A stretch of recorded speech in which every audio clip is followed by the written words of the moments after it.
ফল জাতীয় পণ্যের অতিরিক্ত ভ্যাট ও শুল্ক প্রত্যাহারের দাবিতে বাদামতলীতে মানববন্ধন করেছে ফল আমদানিকারক, আড়তদার, পাইকারি বিক্রেতারা। মানববন্ধন থেকে ফল জাতীয় পণ্যের অতিরিক্ত রাজস্ব প্রত্যাহারে এক সপ্তাহের আলটিমেটাম দেন ব্যবসায়ীরা। মানে বিক্রি করার জন্য 100% থেকে 40% বিক্রি ক্ষমতা নেমে আসছে এবং আমাদের যে ফলগুলা সাধারণ মানুষের কাছে আমরা কম দামে বিক্রি করব সেইগুলো আমরা এই মুহূর্তে পারতাছি না এবং আমরা এই রমজান মাসের জন্য এই ফলটা যাতে সবার ঘরে ঘরে পৌঁছে দিতে পারি কম দামে, সেটার জন্য আমরা সরকারের কাছে আবেদন করতেছি যে আমাদের যে 10% বাড়িয়ে দেওয়া হয়েছে 25 সালে, এই 10% জানি সে আমাদের থেকে উর্দু করে। না আমদানি আমরা ঠিক করতে পারতেছি, কিন্তু আমাদের প্রতি কন্টেনারে 4 থেকে 5 লাখ টাকা লোকসান হচ্ছে।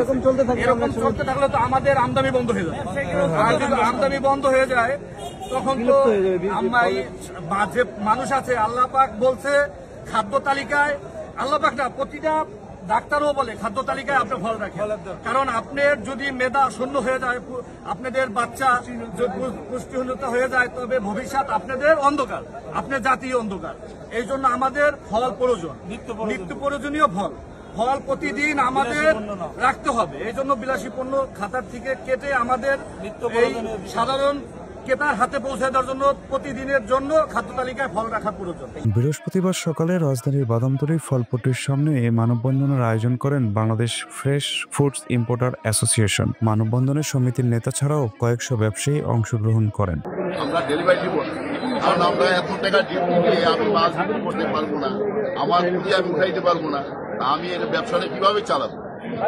এই কারণে আমাদের দাবি মানে দফায় দফা আপনার এইটাকে এমন ডিউটি পর্যায়ে নিয়ে আসি। আগে 40 টাকা পার কেজি দিলাম 2 বছর আগে, এখন আমার এই আপেলে এই ফলে আমার 120 টাকার মতো ডিউটি দিতে হবে। এ সময় ফল জাতীয় পণ্যে অতিরিক্ত রাজস্ব প্রত্যাহারে এক সপ্তাহের আলটিমেটাম দিয়ে সমিতির নেতারা বলেন, ডলার সংকট সহ নানা রকম বাধার কারণে আগে থেকেই ফল ব্যবসায়ীরা ক্ষতির শিকার হয়েছেন। এর মধ্যে ফল পণ্যে অতিরিক্ত ভ্যাট, এসডিও টিটিআই বসানোর কারণে ফল ব্যবসায় ধস নামা শুরু করেছে। যদি না থাকে তাহলে ভোক্তার আয়ত্তের বাইরে যদি চলে যায়, এই ফলটা তার বিক্রি করতে পারবে। আমি ব্যবসায়ী আমি আনবো